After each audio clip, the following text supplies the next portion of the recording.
Excuse me. Who can tell me, not last week, but the week before that, what did we talk about? No. That was on DVD for you to watch with your parents, but y'all weren't here at the time. Y'all should have seen that. Pretty funny. Yeah. The ones that had to watch it with their parents really enjoyed it. I got it if you're born with it. You got to have faith, okay? I talked about faith, but what part of faith? Not conviction. Yes. Yes, conviction. Not conviction, yes, conviction.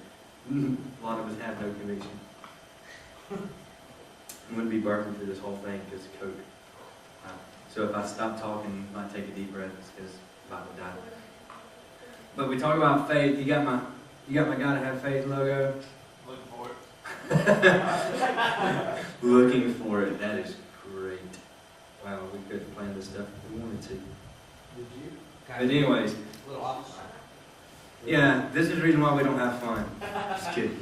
No. I told Cliff, we just want to sort of relax. That's a like little bit. Checkers. It does look like Checkers, but see, you haven't been here forever, so you don't understand why we did Checkers. You've heard the commercial, Checkers, you gotta eat.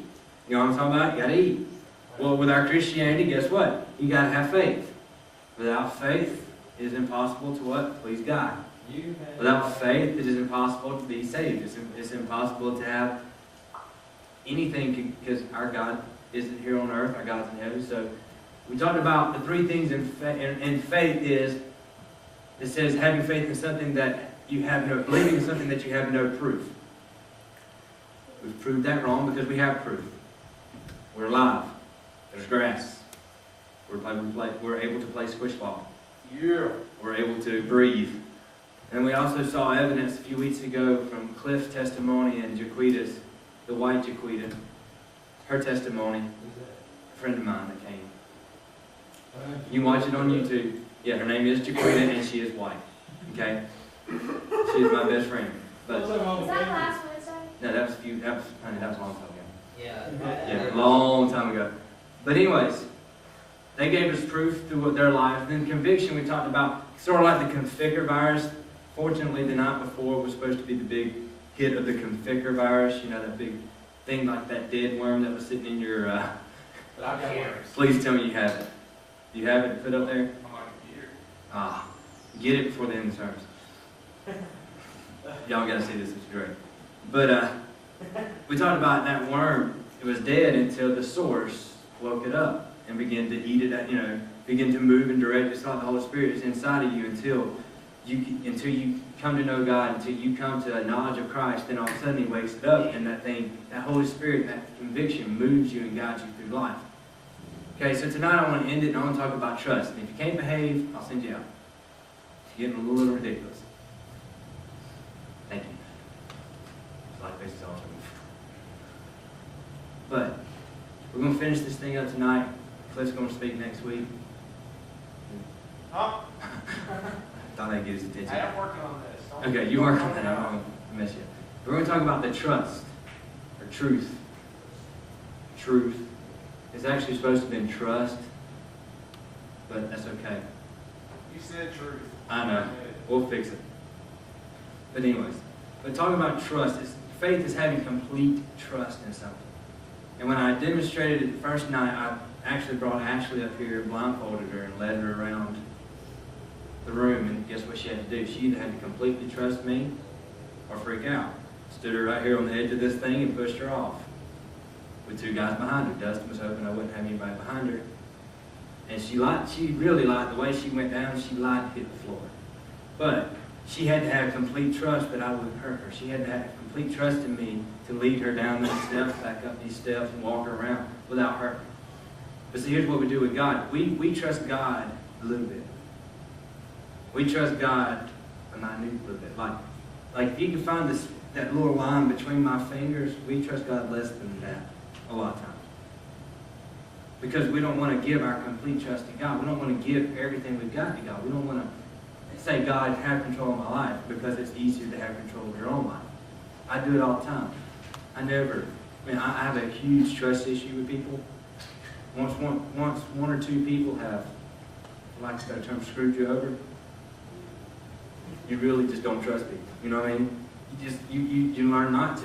Because people will lie to you, people will be vindictive, people will stab you in the back, your friends will stab you in the back, your friends will lie to you, your friends will talk about you behind your back. All this is behind your back, not to your face. Some of them will do it to your face. A true friend will talk about you to your face. I'm serious. I mean, true friends will tell you the truth. If they don't like you, they'll tell you. True friends will be up front with you. But see, we don't trust God. We don't give God that trust because we've been so messed up by other people. We've allowed other people to dictate how we trust God. Does that make sense? Because we trust God like we trust people. Not this much.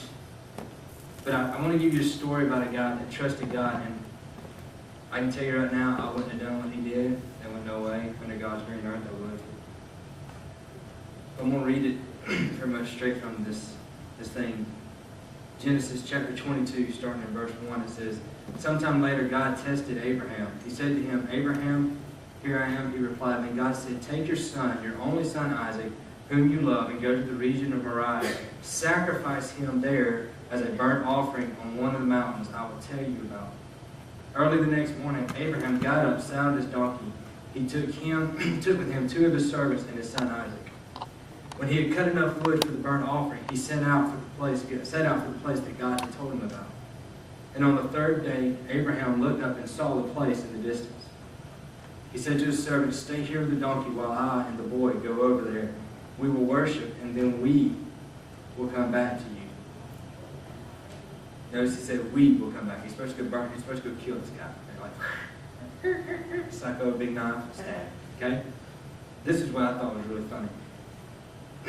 And Abraham took the wood for the burnt offering and placed it on his son Isaac. And he himself carried the fire and the knife.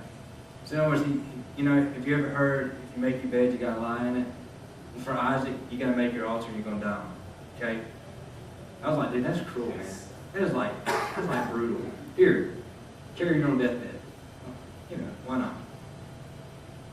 And he said, as the 2 of them went together, Isaac spoke up and said to his father, "And that is my father, turn your phone off." That really was my father's phone just rang. I saw him. You ought to feel like a dummy. But, and the 2 of them went together. When they reached the place God had told them about, Abraham built an altar, and there he arranged the wood on it.